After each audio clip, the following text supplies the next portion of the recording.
রাজধানীর মোহাম্মদপুরে ফ্ল্যাটে মা মেয়ে হত্যার 2 দিন পর ধরা পড়ল অভিযুক্ত গৃহকর্মী আয়েশা। অথচ নিজেকে আড়াল করতে সব চেষ্টাই করেছিল সে। নিহত নাফিসার স্কুল ড্রেস পরে, স্কুল ব্যাগ কাঁধে নিয়ে, মুখে মাস্ক পরে ভবন থেকে বের হয়ে নিজের অবস্থান পরিবর্তন করে একাধিকবার।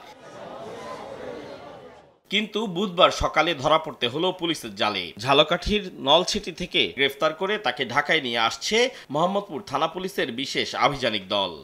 এদিকে তুচ্ছ ঘটনাকে কেন্দ্র করে লালবাগে কারখানা কর্মচারী মোহাম্মদ হোসেনকে হত্যার পর পালিয়ে থাকা মূল আসামি আবিরকে কেরানীগঞ্জ থেকে গ্রেফতার করেছে র্যাব। দুপুরে র্যাবের মিডিয়া সেন্টারে সংবাদ সম্মেলনে এ তথ্য জানান বাহিনীর লিগ্যাল অ্যান্ড মিডিয়া উইংয়ের পরিচালক wing commander AZM Intekhab Chowdhury. কারখানা কর্মচারী মোহাম্মদ হোসেনকে ছুরিকাঘাতে চাঞ্চল্যকর হত্যার মামলায় র্যাব 10 ও পুলিশের যৌথ অভিযানে একজনকে ঘটনার 4 ঘন্টার মধ্যেই গ্রেফতার করতে সক্ষম হয়েছে র্যাব 10।